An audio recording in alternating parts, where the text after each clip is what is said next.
ஈஸியாக ஃபட்டாஃபட் மட்டன் குழம்பு எப்படி செய்கிறதுன்னு பார்க்கலாமா? அதுவும் என் ஸ்டைலில். மட்டனை ஒரு 3 to 4 வாட்டி நல்லா வாஷ் பண்ணி வச்சுக்கலாம். வெங்காயத்தை கட் பண்ணி வச்சுக்கலாம். எண்ணெய் ஊற்றிட்டு அதில் கடுகு கொஞ்சம் போட்டுட்டு, கருவேப்பிலை போட்டுட்டு, வெங்காயத்தை போட்டுட்டு, கொஞ்சோண்டு உப்பு கொஞ்சம் ஆட் பண்ணிவிட்டு, கொஞ்சம் லைட்டாக வதங்குற வரைக்கும் நம்ம விட்டுடலாம். அதுக்கப்புறமா 2 தக்காளி ஆட் பண்ணிவிட்டு தேவையான மசாலா ரெடி பண்ணிடலாம். ஒரு மிக்ஸி ஜாரில் இஞ்சி, பூண்டு, சோம்பு, கொஞ்சமாக சீரகம், கொஞ்சமாக மிளகு, இது நல்லாத்தையும் ஃபைன் பேஸ்ட்டாக அரைச்சி வச்சுக்கலாம்.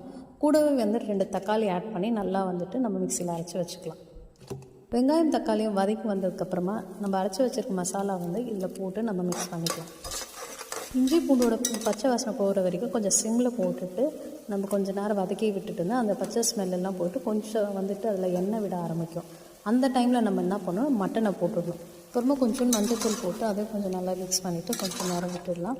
அதுக்கப்புறமா அதுலேருந்து தண்ணி நல்லா வடிய ஆரம்பிக்கும். அந்த டைமில் நீங்கள் என்ன பண்ணுங்கள், வீட்டில் அரைச்ச மிளகாய்த்தூள், ஓகேவா, வேறு எந்த மசாலாவும் நான் யூஸ் பண்ணல, வீட்டில் அரைச்ச மிளகாய்த்தூள் மட்டும் போட்டுட்டு அது இன்னும் நல்லா மிக்ஸ் பண்ணிவிட்டு குக்கரோட மூடியை பின்னாடி பக்கமாக போட்டு கொஞ்சம் நேரம் அப்படியே மூடி சிம்மில் வச்சுட்டேன். ஏன்னா மட்டன் கொஞ்சம் வேகணும், அதனால் அந்த மாதிரி பண்ணிவிட்டு அதுக்கப்புறமா என்ன பண்ணேன், தேவையான தண்ணி ஊற்றிட்டு நம்ம அது ஒரு 3 இல்லை 4 விசில் கிட்ட நம்ம விட்டு எடுத்துக்கலாம்.